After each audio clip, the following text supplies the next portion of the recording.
सुमंत जी बता रहे हैं कि प्रथम बास तमसा भयऊ, दूसर सुर सरितीर,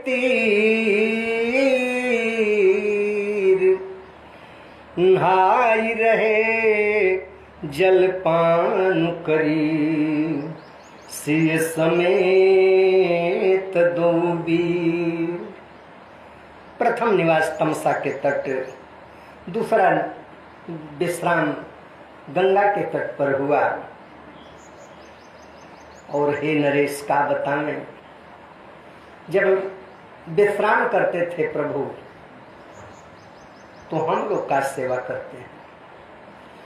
हम लोग राम को कुछ समझ नहीं पाए, लेकिन उनको समझा तो सिर्फ और सिर्फ केवटों का राजा निषाद।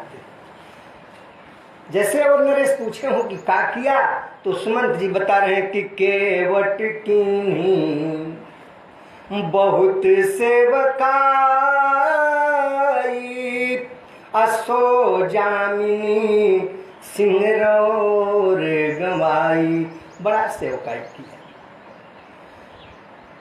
भगवान का इतना सेवकाई किया कि प्रभु उसके प्रेम में फंसकर श्रृंगबेरपुर में ही उस रात्रि को व्यतीत कर दिया। और कहते हैं कि जब सुबह हुआ, अवध नरेश शांत पड़े हुए सुमंत जी की बात को सुन रहे हैं। कह रहे हैं कि होत प्रात बट क्षीरु मंगावा, अजटा मुकुट नीज शीश बनावा। सुबह होते ही बर का दूध मंगाए और अपना और भाई लक्ष्मण के जटा बनाए और उसी को मुकुट जैसे समेटे। अवध नरेश का हृदय जैसे लग रहा है विदीर्ण हो जाएगा। सुमंत जी उनके चेहरे की तरफ देख रहे हैं। कहीं ऐसा तो नहीं होगा कि अवध नरेश उनके विरह में अपना प्राण तो नहीं छोड़ देंगे। नरेश के मन में यह हो रहा है कि वाह विधाता, तूने भाग्य को कहां कैसे पलट दिया। तेरे विधान को कोई जान नहीं पाता। जिस राम के सर पर मणियों का मुकुट हम रखने के लिए तैयारी कर रहे थे, वही राम जंगल में जाकर और बरगद के दूध से अपने बालों को संकुचित करके और उसको जटा का रूप देकर और उसी को ताज बना रहे हैं। यह सोच सोच करके हृदय विदीर्ण है, नेत्र से अश्रुपात हो रहा है। सुमंत जी को समझने में देर नहीं लगा कि अगर ज्यादा व्यथा हम बताएंगे तो कहीं ऐसा न हो कि अवध नरेश के प्राण निकल जाएं। और राम का यह आदेश है कि हे तात, हे सुमंत जी, हे सचिव, आप यही करना जिससे पिता को कष्ट न हो। पिताजी चैन से हमारी अवधि भर अपने प्राण को धारण कर सकें। जय जय सीताराम। तो राम को दिया हुआ वचन हम निभा नहीं पाएंगे का? तब उस विद्वान कहते हैं, हम नहीं कहते। उस समय अब यह नहीं बता रहे हैं कि केवट से वो नौका मांग रहे हैं पार जाने के लिए और केवट नहीं ले आ रहा है। कुछ विद्वान कहते हैं कि उस समय वो वहां थे ही नहीं, क्योंकि भगवान पहले ही उनको विदा कर दिए थे। हे तात, अब आप जाओ। सुमंत जी चले गए थे, लेकिन अश्व जो रथ खींच रहे थे वो हिनहिना करके उसी तरफ देख रहे थे जिस तरफ राम को छोड़ करके आए थे। और जैसे अड़ियल घोड़े हो जाते हैं, अड़ियल होकर के भगे भगे फिर वहीं तक आ गए रथ को लेकर के। वह घोड़े सुमंत को जहां सुरसरी के तट पर भगवान थे, तब तक केवट और राम का संवाद बीत चुका था। वह चरण धो करके और अपने कुटुंबियों के साथ पान धोई जलपान करी आप सहित परिवार। यह क्रिया हो गई थी। जब यह हो गई थी और पहले हमने कथा में यह बताया कि रात्रि में जब श्रृंगवेरपुर में रुके हैं, लखनलाल जी निषाद राजगुह से वार्ता कर रहे हैं, कर्म की गति बता रहे हैं। वो कैकई को दोष दे रहा है और वो कैकई को दोष नहीं दे रहे, कह रहे हैं इसमें विधाता कर्म की गति के अनुसार ही सबको सुख दुख देता है। हे सखा, हे भैया, कोई किसी को सुख दुख देने वाला नहीं है। यह सुन करके वह केवल जो मल्लाह रहा समझ गया यह ब्रह्म है, तो जा करके अपने राजा से कहा कल के लिए मेरी ही नौका रहे, कल ही लोग पार जाएंगे। यह कथा हम पीछे बताएं। तो वह स्वीकार कर लिया और जब वह जो चाहता था हो गया, उस समय वह निषाद राजगुह उसको आदेश देता है कि जो तुम चाहते थे, जिसके लिए हमें अब तक रोके थे, वह कार्य तो तुम्हारा हो गया। तो अब काहे को लेट कर रहे हो? नौका तो ले आओ, नाव ले आओ। उसी प्रसंग को सुमंत जी कह रहे हैं कि हम पहुंचे थे और उसी समय वह सखा मांग रहा है उससे नाव ले आओ। राम सखा तब नाव मंगाई, जो तुम चाहते थे वह तो हो गया, लेकिन अब नौका ले आओ।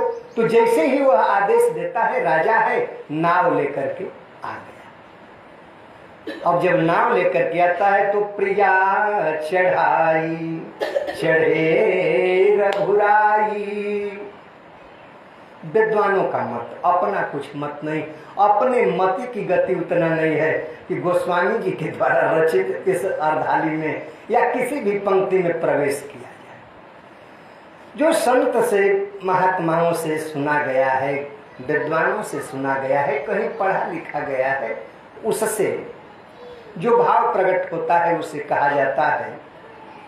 कहते हैं सुमंत जी कि उस समय जब वो चढ़ गए, उस समय भी हमें वह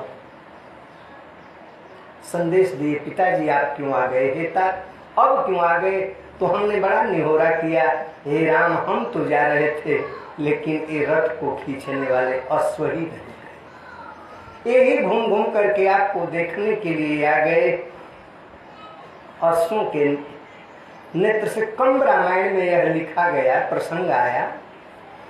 अश्व जब भगवान चढ़ करके नौका पर लखनलाल को भी आदेश दे दिए आप भी चढ़ जाओ, भगवान नहीं वापस आ रहे हैं और नौका पर से ही सुमंत जी से वाद विवाद संवाद कर रहे हैं, आप चले जाओ तात, अब मत इधर रुख करो। घोड़ों को भी वो कहते हैं आप लोग चले जाओ, हम अवधि बिता करके आएंगे। रथ खींचने वाले घोड़ों के भी नेत्र से अविरल अश्रुधार चढ़ने लगा और भगवान जब रुख को घुमा लिए, मुख को घुमा लिए, सुमंत भी रथ पर चढ़ते हैं और रथ को घुमाते हैं। आज तक उन घोड़ों का जो सजल नेत्र है वह सूखा नहीं है। लोग जाते हैं, अवधवासी देखते हैं, अश्व बांधे हैं अश्वशाला में, उनके नेत्रों को देख करके वो समझ जा रहे हैं राम आए नहीं है। इन अश्वों के ही नेत्र पाने की सार्थकता है, कम से कम भगवान के नाम पर इनका तो अश्रुपात हो रहा है। नेत्र सजल हो गए हैं, ये भाव विभोर हो गए हैं और अंग की सार्थकता वही है जो भगवान में लगे। जो श्याम पर फिदा हो उस तन को ढूंढते हैं। महान कवि बिंदु जी ने यह पंक्ति लिखा कि हम उसी शरीर को ढूंढ रहे हैं, उसी अंग को ढूंढ रहे हैं जो भगवान पर फिदा। जो श्याम पर फिदा हो उस तन को ढूंढते घर श्याम का हो जिसमें उस मन को ढूंढते हैं। जो बीत जाए प्रीतम की याद में, विरह में, प्राणों की प्राण गति में मोहन को ढूंढते हैं। जो श्याम पर फिदा हो उस तन को ढूंढते हैं। बंधता है जिसमें आकर वह मुक्त बंधन, उस प्रेम के अनोखे बंधन को ढूंढते हैं। जो श्याम पर फिदा हो उस तन को ढूंढते हैं। आहों की जो घटा हो दामिनी सी, दर्द दिल की रस बिंदु बरसे जिसमें, उस धन को ढूंढते हैं। जो श्याम पर फिदा हो उस तन को ढूंढते हैं। अंग की सार्थकता इसी में है जो दे दिया है भगवान आपको। सुंदर अंग बना करके यह कम थोड़े दिया है महाराज। संसार में आकर हम यह कहें हमें भगवान ने यह नहीं दिया वह नहीं दिया। आपको अगर सुंदर सुघर मुख दिया, सुंदर सुघर नासिका, अंग प्रत्यंग, नेत्र, कर्ण, हाथ, पांव जो कि कार्य कर रहे हैं, इसमें कम कृपा उसकी थोड़े है। नहीं तो इसी संसार में देखा जाता है, नेत्र मिल जाता है लेकिन ज्योति नहीं होती है, कान मिलता है लेकिन सुनने की शक्ति नहीं होती है, कंठ मिलता है लेकिन बोलने की शक्ति नहीं होती है। भगवान जो यह अनमोल रतन आपको दिया है काई कम है। कहते हैं सुमंत जी की, हे अवध नरेश, लखन बान धन धरे बनाई, आप चढ़े प्रभु आयसु पाई। बिकल बिलो की मोहि रघुबीरा, बोले मधुर बचन धरि धीरा। भगवान भी विक्षिप्त है। जिनके लिए मुड़ मुड़ पशु पक्षी भी जा रहे हैं, जिनके लिए सुमंत रुदन कर रहे हैं, वह भगवान भी व्याकुल है, वह भी विरह से व्यथित हैं। कह रहे हैं सुमंत जी, हे नरेश, उस समय व्यथित होकर के राम ने हमसे कहा, हे तात, हमको हाथ जोड़ता हुआ हम कहा, तात प्रणाम। तात सन कहे बार बार पद पंकज गए।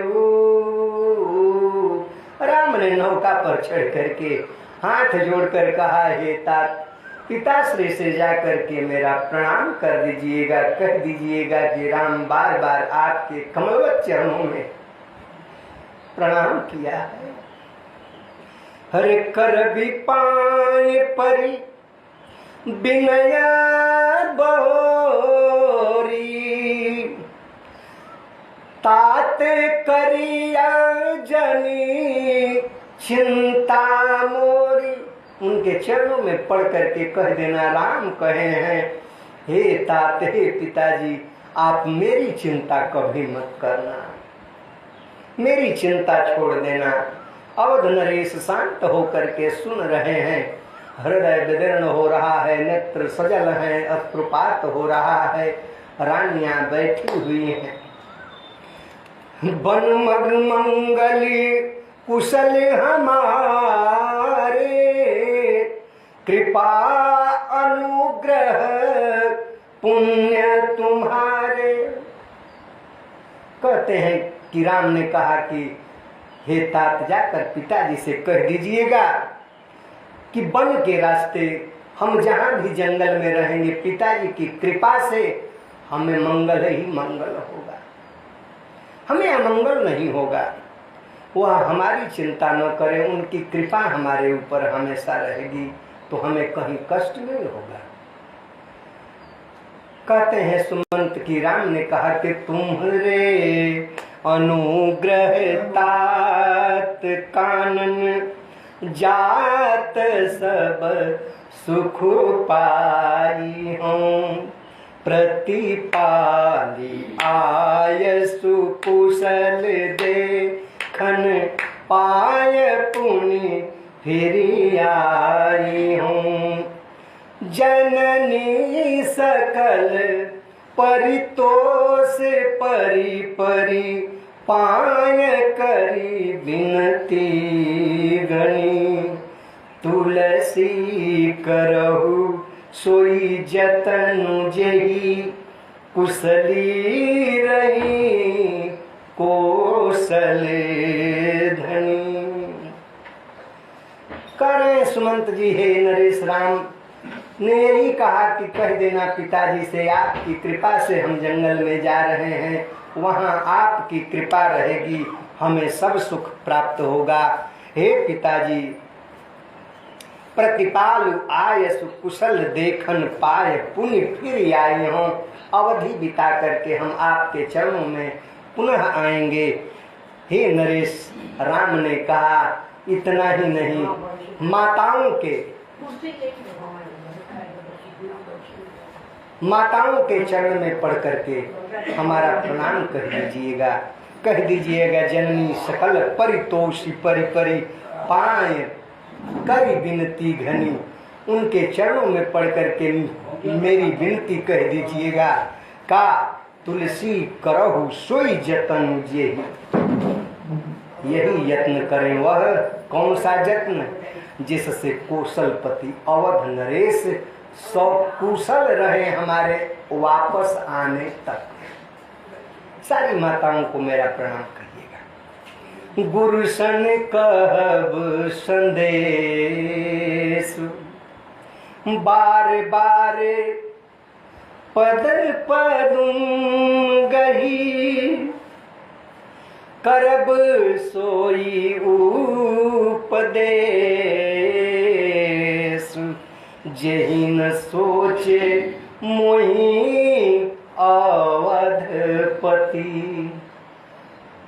जैसे वशिष्ठ जी कह रहे हों वही हैं, और वो कह रहे हों हमारे लिए भी राम कुछ कहे हैं। सुमंत जी कह रहे हैं कि हाँ कहे हैं महाराज, कहे हैं कि गुरुदेव के चरणों में प्रणाम करके कह देना कि आप यही कार्य करिए, आप ऐसा ही उपदेश दीजिएगा अवधपति को जिससे हमारी सोच वह कभी न करे, हमारे विषय में कभी न सोचें। पुरजन परिजन सकल निहोरी, तात सुना एहूं बिनती मोरी। सारे अवध के नर नारी खड़े हैं सुमंत के सामने। राम कुछ हम लोगों को भी कहे हैं। जैसे उद्धव जी के आने के बाद पूरे ग्वाल बाल वृंदावन के वासी निवासी नर नारियां सब यह पूछना चाहते हैं कि मेरे लिए भी कुछ कहे हैं, मेरे लिए भी कुछ कहे हैं। वैसे ही अवध के नर नारी सभी यह पूछ रहे हैं हमें भी कुछ कहे हैं। तो कहते हैं हाँ कहे हैं ना, कहे हैं कि पुरजन परिजन सकल निहोरी, तात सुना एहूं बिनती मोरी। सोई सब भांति मोर हितकारी। जाते रहे नर नाहु सुखारी, वही सबसे हमारा हितकारी है, जो हमारे लिए बहुत व्यथित होगा। हे तात, आप उससे यह कह दीजिएगा, राम का यह आदेश संदेश निवेदन विनती जो भी माने, राम को जो बहुत प्रेम करता है वो उससे यही निहोरा करिएगा कि वह यही कार्य करे जिससे अवध नरेश अवधपति राजा दशरथ हमारे विषय में न सोचें और वह सकुशल रहें। तब हम जानेंगे कि वह हमसे प्रेम करता है। कहते हैं कि कहब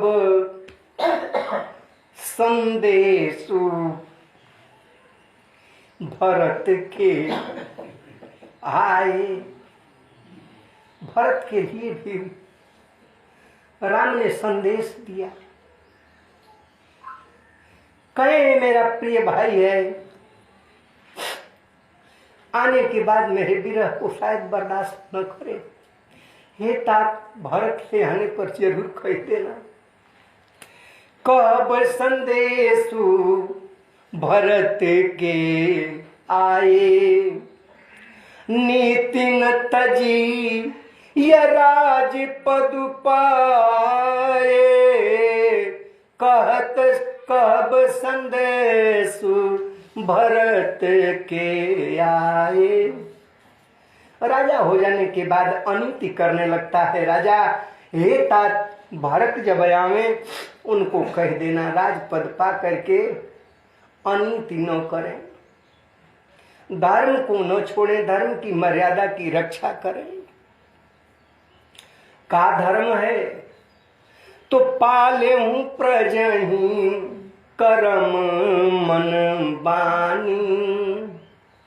से हूं मां तू सकल समझानी।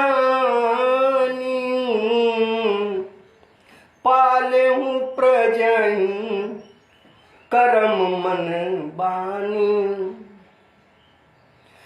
जिस समय सुमंत जी यह संदेश भगवान राम के द्वारा भेजा हुआ उस अवध के शोकाकुल सभा में सुना रहे हैं, वहां की गति का रही होगी जब आज उन पंक्तियों को पढ़ करके अपना हृदय दृढ़ हो रहा है। तो जिस परिवार से ऐसे व्यक्तित्व वाला व्यक्ति गया होगा और उसका संदेश लेकर सुमंत जी आकर सुना रहे हैं, तो का उन माता पिता का हृदय फट नहीं रहा होगा, उन पूर्ववासियों का हृदय दो टुक नहीं हो रहा होगा। अगर ऐसा न हो रहा हो तो वह हृदय नहीं है, पत्थर है। जो ऐसे संदेश को सुन करके और पिघल न जाए, करुणा न उत्पन्न हो गया हो। कहते हैं कि और निभाए भायप भाई।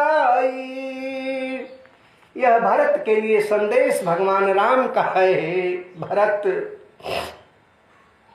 सभी माताओं को समान मानना, यह मत मान लेना कि कैकेयी मेरी है, कौशल्या उनकी है, या कौशल्या मेरी है, कैकेयी सुमित्रा उनकी। सारी माताओं को माता मान करके, अपनी ही माता मानकर उनका आदर और सम्मान करना।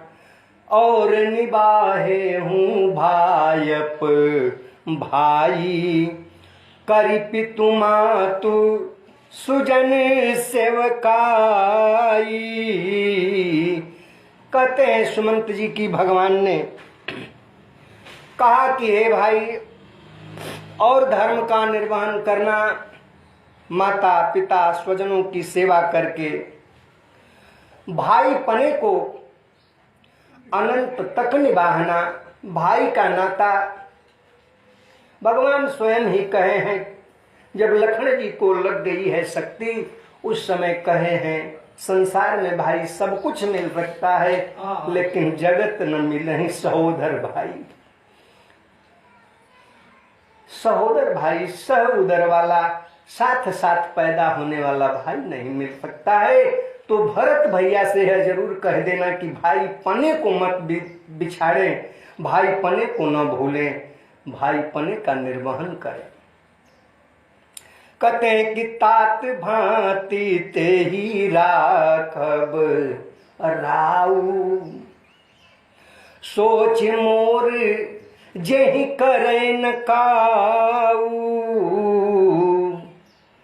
जैसे अवध नरेश कह रहे हैं, तुम्हारे लिए कुछ संदेश नहीं दिए, कहते हैं कि दिए न, हमें कहे कि हे तात आप वही कार्य करना जिससे पिताश्री को मेरी चिंता न सतावे। हरे कहते हैं कि राम कहते रहे, सारे लोग सुनते रहे, लक्ष्मण भी कुछ कहा। उन्होंने कहा कि हाँ नरेश कहे, का कहे, हमारा प्रिय लक्ष्मण का कहा उसको बताइए। कह रहे हैं कि लखन कहे कछु वचन कठोरा, कुछ कठोर वचन बोले। अवध नरेश जैसे उत्तेजित होकर के, लालायित होकर सुनना चाहते हैं, लक्ष्मण हमारे लिए क्या कठोर वचन कह दिया, का कहा, सुमंत बताओ। कह रहे हैं का कहें, जिस राम के लिए आप इतना विक्षिप्त हो रहे हो, इतना करुण क्रंदन कर रहे हो, वह राम ही हमें मना किए। लखन कहे कछु वचन कठोरा, बरजी राम पुनि मोहि निहोरा। हमें बार बार निहोरा करके राम ने हमें मना किया। तार यह लक्ष्मण की बचपना जाकर पिताजी से मत कह दीजिएगा, नहीं तो उनको बड़ा कष्ट होगा। कहे कि बार बार निज शपथ देवाई, अपनी शपथ खिलाए हैं हमें महाराज, हम कैसे आपसे कह दूं। अगर राम से हमें प्रेम है तो हम राम की सौगंध खा करके आए हैं, हम कैसे कह दें कि लखन ऐसा कठोर वचन आपको कहा है। कहे हैं राम बार बार निज शपथ देवाई, क्या शपथ काहे को, तो कह बिनता लखन लरिकाई। लक्ष्मण छोटा बालक है, इसका बचपना जाकर पिताजी से मत कहिएगा। हे तात तुम्हारा बार बार नहीं हो रहा है, अगर इस राम से आपका स्नेह हो तो इस राम की सौगंध आपको है। लखन का कहा हुआ कठोर वचन पिताजी से मत कहिएगा। कही प्रणाम कछु कान लिया, सिय भई शिथिल सने।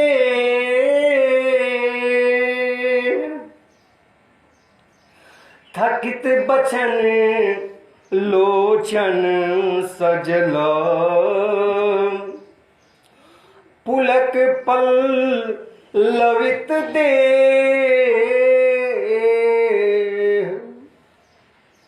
सुमंत जी कहते हैं कि जब निहोरा राम ने किया, लखन की बचपना मत कहिएगा, उसी समय जानकी जी प्रणाम करके, सीता जी प्रणाम कर कुछ कहना चाहें, लेकिन स्नेह बस है नरेश, उनका कंठ शिथिल हो गया, नेत्र सजल हो गए और वो कुछ कह नहीं पाई, रुदन करने लगी। कहते हैं कितने ही अवसर जब जानकी रोने लगी तो राम को भी कष्ट हुआ। उनके मन में यह हुआ कि तात सुमंत जी भी रोने लगेंगे और कहीं कुछ आदेश न दे दें, क्योंकि अवध नरेश के मंत्री हैं, अवध राज्य के मंत्री हैं, तो शायद हमें धर्म संकट न खड़ा हो जाए। उसी समय जानकी जब कुछ बोल नहीं पाती हैं, उनका अंग शिथिल हो जाता है, नेत्र विह्वल हो जाता है, अश्रुपात होने लगता है। हे नरेश, उसी समय तेहि अवसर रघुबर रुख पाई, केवट पा रही नाव चलाई। उसी समय उन्होंने इशारा कर दिया केवट को, हे भैया केवट, नाव को उस पार ले चलो, अब बहुत देर हो गई।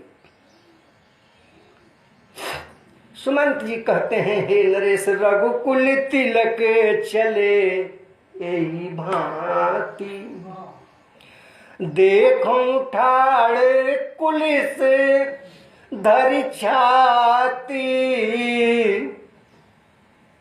रघुकुल तिलक चले यही भांति। हे नरेश, हमने अपने कलेजे पर पत्थर रखकर वज्र का कलेजा बनाकर राम को इस गति से जाते हुए देखता रह गया, कुछ नहीं कर पाया। मैं आपन किमि कहूं कलेसु, जियत फिरूं ले राम संदेशु। हम अपने क्लेश को कैसे कहें हे नरेश, जीते जी लेकर के हम राम का संदेश वापस चले आए। हम जैसा अभागा कौन होगा। अस कही बचन, अस कही सचिव बचन रही गयो, हानि गलानी सोच बस भयऊ। ऐसा कह करके मंत्रीवर सुमंत जी चुप हो गए, क्योंकि उनको भी बड़ा कष्ट हो रहा था, उनके भी नेत्र सजल हो जा रहे थे। कहते कहते प्रभु के संदेश को, वहां की व्यथा को बताते हुए उनके भी नेत्र सजल हो रहे थे।